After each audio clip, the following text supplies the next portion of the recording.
All right, well, I was going to do that in part, but it's already done. Yeah, my name is John Senft. I've been in the fitness industry for 15 years, not just working as a strength and conditioning coach, but when I was with Athletico, I worked with anyone from knee replacements to back fusions to simple sprains and strains. And that experience really helped me as I transitioned to working in different independent living communities. And today, we're going to talk about the advantages for the fitness advantages as you age. Poet Max Erum described the process of aging as the graceful surrendering of the things of youth. Unfortunately, for many people, aging is the gradual loss of the ability to take part in activities that once seemed effortless. That is a really long way of saying if you don't use it, you lose it.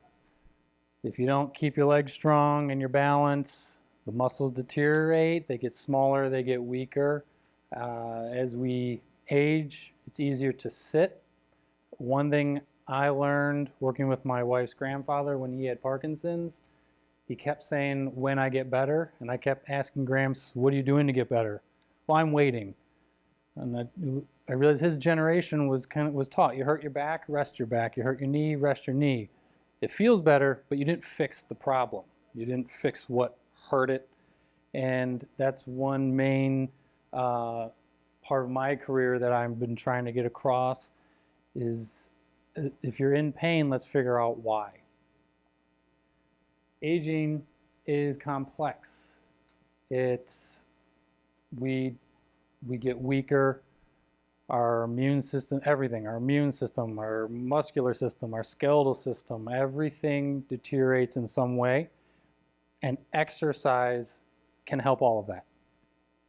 The #1 neurologist in the world once said if he could put exercise in a pill, it'd be the most prescribed medication in the world because there are so many benefits, especially as we age.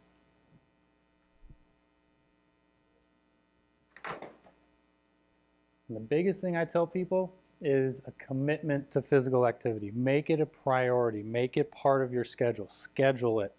On these days, I'm going to go to this class, or I'm going to go to the fitness center, or I'm going to work with a trainer. And make it part of your routine so you learn to love it or enjoy it. You don't have to love it. But make it part of your routine so when you miss it, you're like, oh man, I missed it. Or I'm not going to schedule something during that time because consistency is key. Health and professionals, that's me, help older adults improve the quality and potentially quantity of life by providing safe and effective exercise programs and advice about healthy lifestyle choices. That's what I do. That's what my education has been about. You can go to your doctor, physical therapist, chiropractor, personal trainer. Any grandkids are athletic trainers. They're all good people to talk to about it. Right now, what's real popular in the fitness industry, especially within these independent living communities, because of COVID, we realized we can get stuff to the masses through video, but we lost that connection. You can't ask a YouTube video a question. You might type it, but if the person isn't checking the comments, you may not get an answer. Or they may not see it, you never get an answer. But if you come to a live class with me, or if you move into somewhere, or if you go to a senior center that hires fitness professionals, you can ask me questions, you can talk to me, and I can answer them. If not, I can refer you to who would have that answer, a physical therapist, a doctor, chiropractor, and then it becomes this cohesive wellness system where I can refer you, they can refer you back to me, and it works really well. It is well known that physical activity and aerobic fitness significantly affects the health of older adults. For example, physical activity and exercise reduce the risk for hypertension and hyperlipidemia. No, we know this. Exercise is not a cure, but it can help with so much.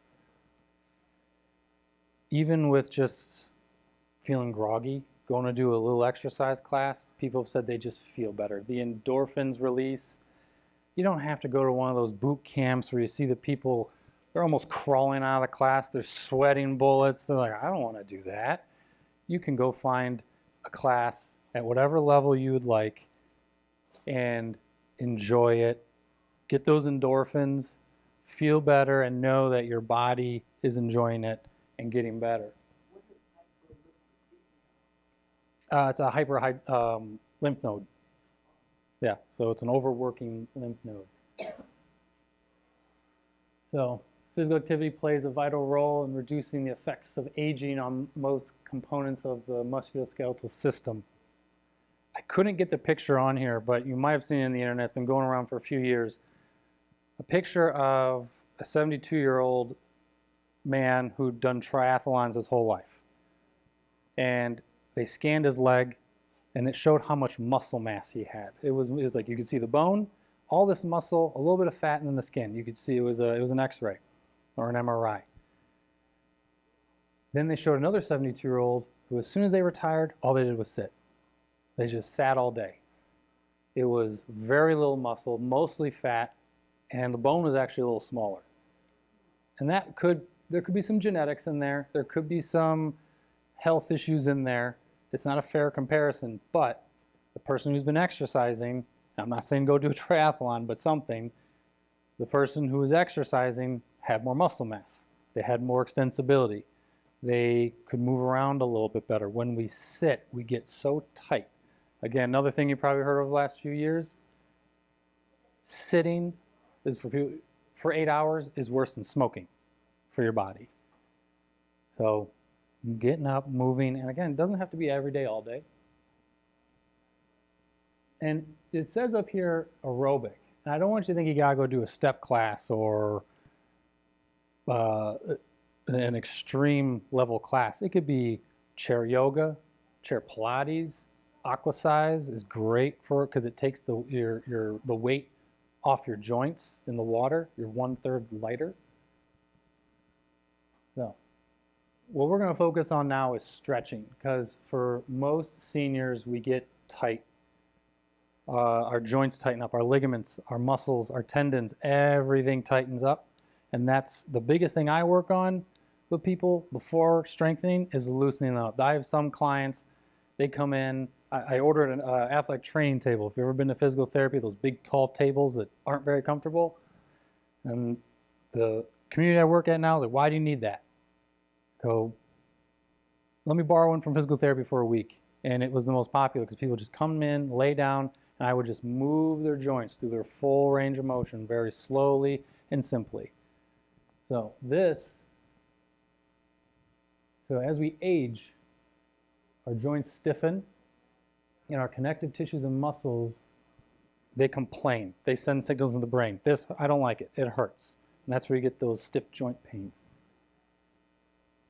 So now we're going to go over the three main types of stretching. Myofascial release.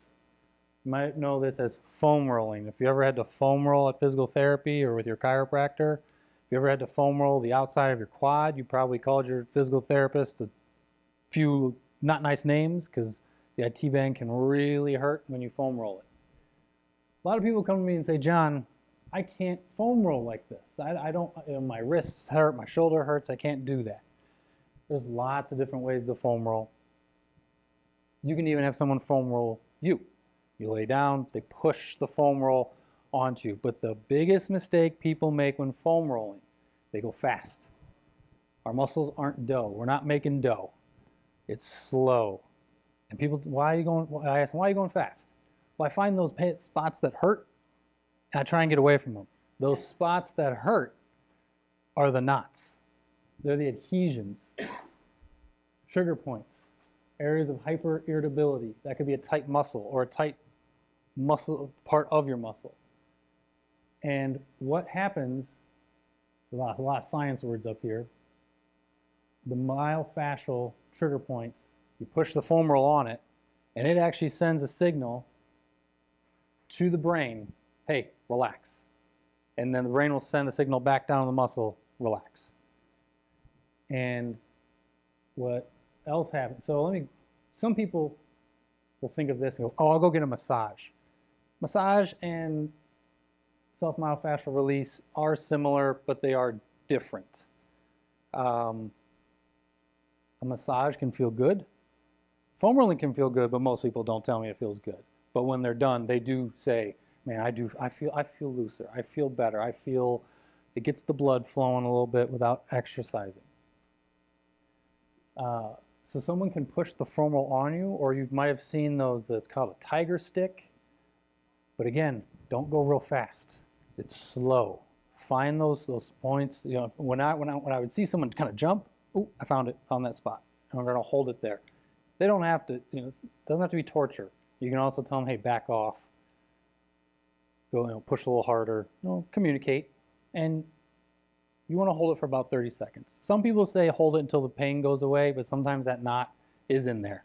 And it's not going to go away the first time. So hold it for about 30 seconds, move on to a new spot.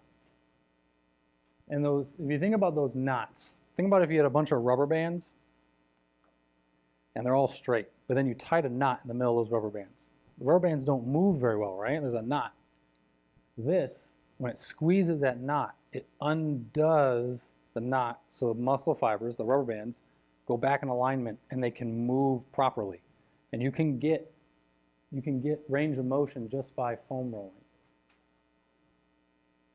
Static stretching, this is the stretching everyone knows. You probably did it in gym class or in an exercise class. If you're in the military, lean over, touch your toes, hold it for 30 seconds. That's static stretching. Grab your foot, pull up towards your butt. That's static stretching. What this does, static stretching combines low force and long duration movements. This form of extensibility uses extensibility a lot, or this form of flexibility uses extensibility, allowing for relaxation and elongation of the muscles. What it does, same thing as self-myofascial release, but this time it's telling the muscle fibers to relax. You're stretching them out. It's sending a signal up to the brain. Hey, relax, come down. And what that does is it tells the muscle, this is how long the muscle fiber should be. And again, that's where you can get that relief. Dynamic stretching. This one I don't use too much. If I'm going to do dynamic stretching with a client in the active aging population, I'm going to physically take their joint through the range of motion. Because what it is like static stretching, which is low force, long duration. So you're holding it. Dynamic is using the muscle strength to go through that range of motion. So what you're doing is you're moving yourself. You're doing a lunge. But instead of coming up, you're lunging until you feel a stretch in the front of your hip. You're using that force to stretch the muscle, but only for a few seconds, and then move into the next movement. And this one is really good for before exercise. It gets the joints moving, it loosens them up, gets the ligaments and tendons loose and ready. We call it a warm-up because we are actually warming the inside of our body. And what that does is that helps the blood. It opens the blood vessels, blood flows more, you get more oxygen into the blood cells, the cells get to your muscles faster, get to your ligaments and tendons. Blood also goes to the ligament and tendons last, goes to the muscles first. So we got to make sure we get that blood flowing. And dynamic stretching can do that very, very well, but you really want to make sure you know what you're doing. Any shoulder replacements, knee replacements, hip replacements, spinal fusions. There's a lot of twisting involved with a lot of these. We can go over some of these and I can show you some ways, but we are going to twist. So if that's not something you're comfortable doing, I would find a trainer or a fitness professional that is used to working with seniors and is also very comfortable with these. They're going to have to regress them, and that's not a bad thing. A lot of trainers can progress any exercise. I could go to whatever closest gym and pull every trainer out, bring them here, and I guarantee they can progress you through anything. A lot of them cannot regress you. You can't do this exercise.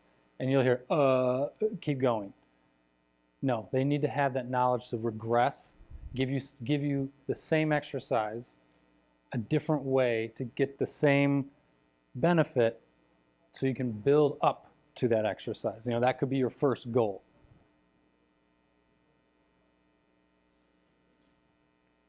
So that's the presentation. Are there any questions? Yes. And so I got to work on my balance. Okay. It's not very good. Okay. My knees are not good yet. They're kind of bad. And so I was going to sign up for a balance class at my local gym. And it's supposed to be. Okay. So is there anything that I can be doing that can improve balance, even with my knees that are not great? With bad knees, like medically diagnosed bad knees, or they just hurt? No, They're terrible, like bone on bone, like, okay. You want to try and keep those muscles around the legs as strong as possible. That's gonna take the pressure off the knee joint. Keep those legs strong. I know it sounds like an oxymoron.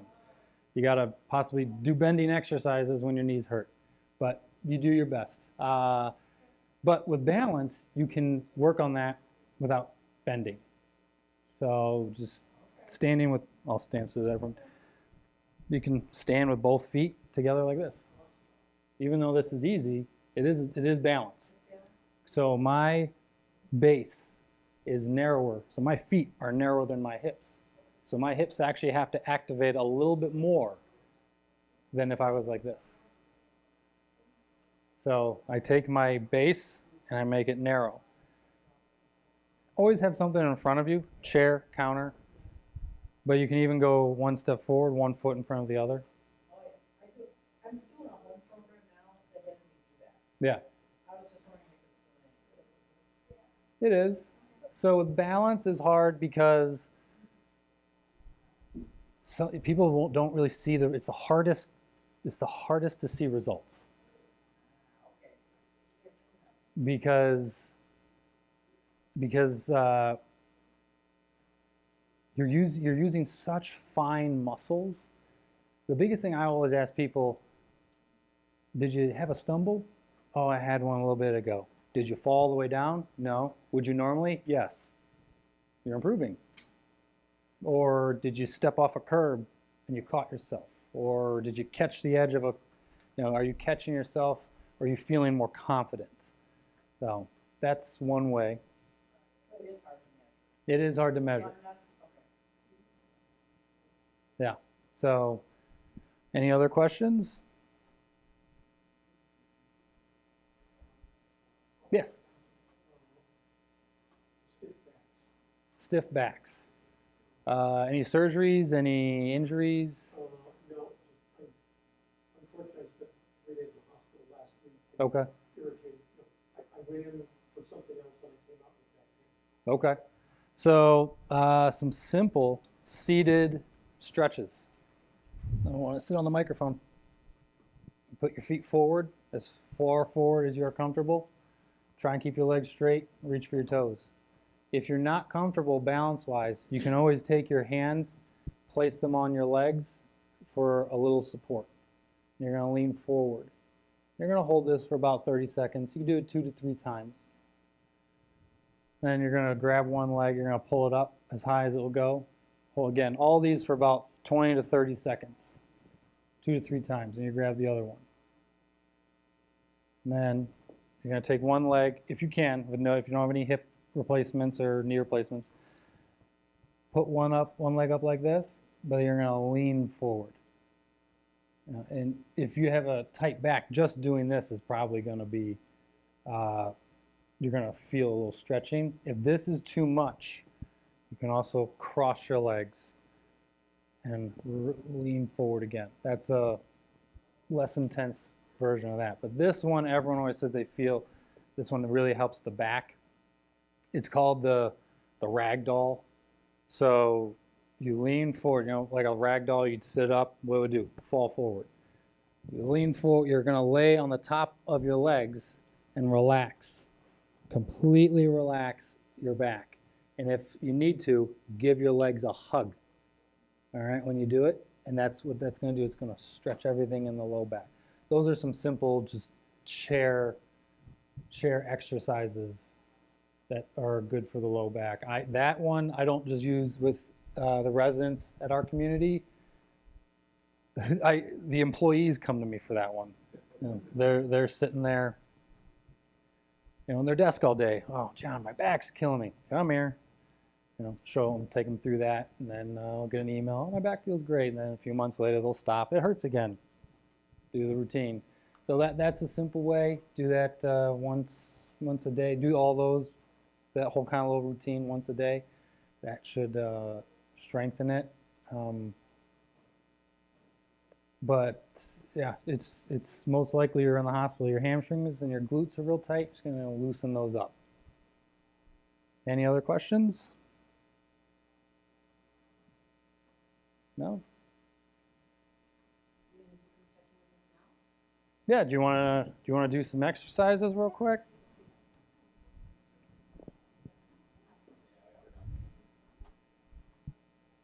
We're done? Okay. So, we're going to start. We're just going to start with some marching. Real simple. Good way to loosen up.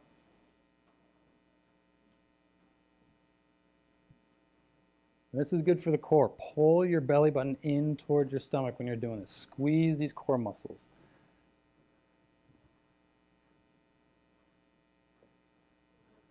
Take a break.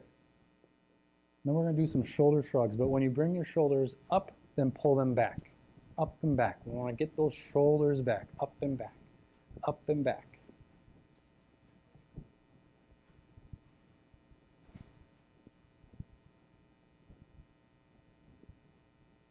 Take a break.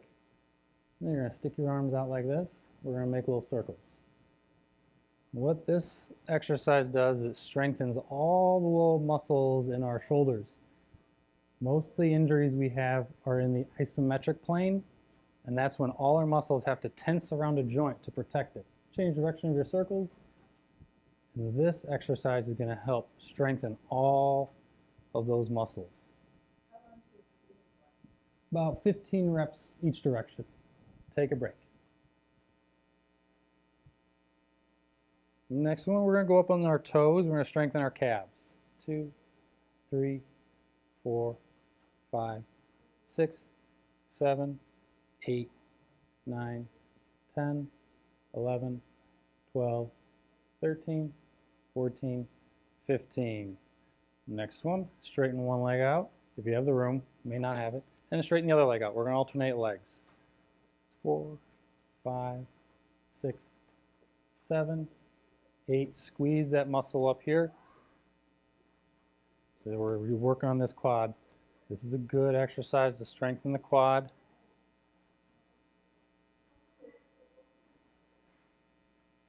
Take a break. Again, 15 each leg is a good rep, 15 to 20 reps.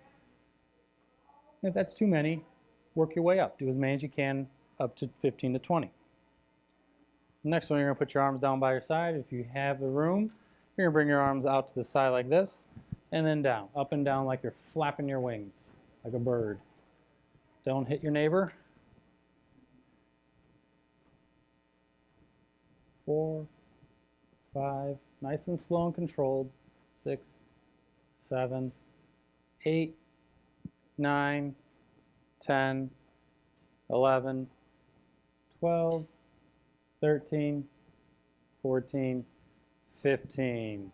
Take a little break. Next one, you're going to bring your arms straight out in front of you. 3, 4, 5, 6, 7, 8, 9, 10, 11, 12, 13, 14, and 15. Take a break. Next one, I work fast because I only have 30 minutes with my residents. Straighten one leg out if you have the room. You're just going to lift it up and down. Squeeze the top leg muscles. 3, 4, 5, 6, 7, 8, 9, 10. We're only going to do 10 on that one. 1, 2, 3, 4, 5, 6, 7, 8, 9, 10. Take a break. I'm just going to shorten it so we can get as many exercises as we can in. Next one, straighten one leg out again, but now swing it side to side. Focus on these outer butt muscles, these glute muscles. So swing it out to the side, swing it out to the side. Squeeze. Think of this muscle on the outside of your hip as it's pulling the leg out, pulling the leg out. Switch legs.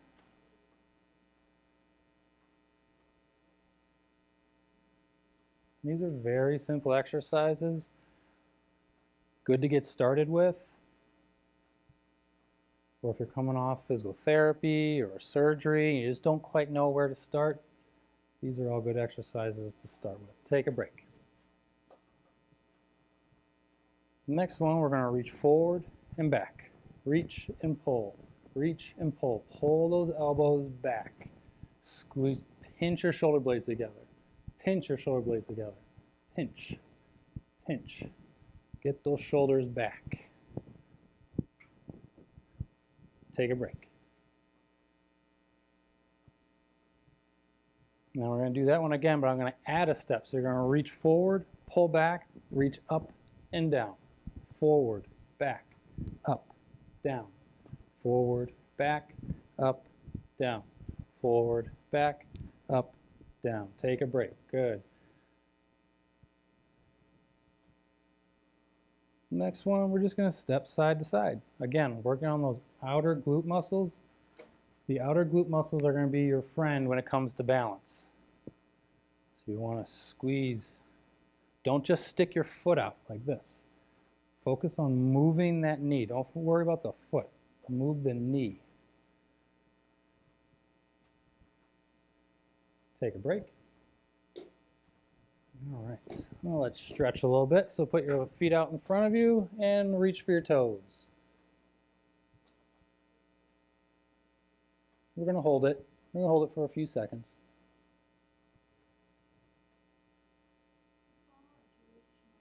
It's okay. That's your next goal. I want to reach my toes. Go ahead and sit up.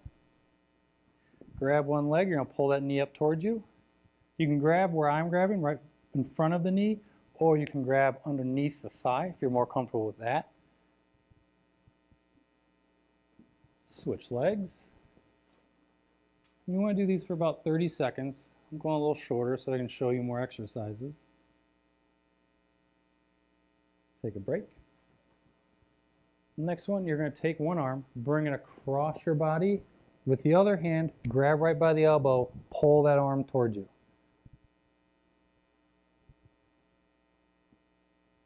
Switch arms, bring the other arm across, grab by the elbow, and pull.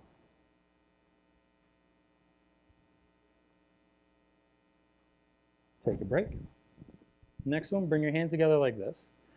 Push your arms away from you. Keep a slight bend in the elbows. Don't straighten your arms out. Relax the shoulders, push away, keep the head up. And you want to try, you might feel some stretching in the upper back area, maybe the neck. And then next, you're going to pull your arms back. Get those shoulders back. Everything I do in my classes is based around posture. Take a break. Even if we're sitting, we can still work on posture. All right. Well, we are done for today. Thank you for coming. Thank you. You're welcome. My pleasure. Thank you for having me. Thank you, John. No problem. I'd like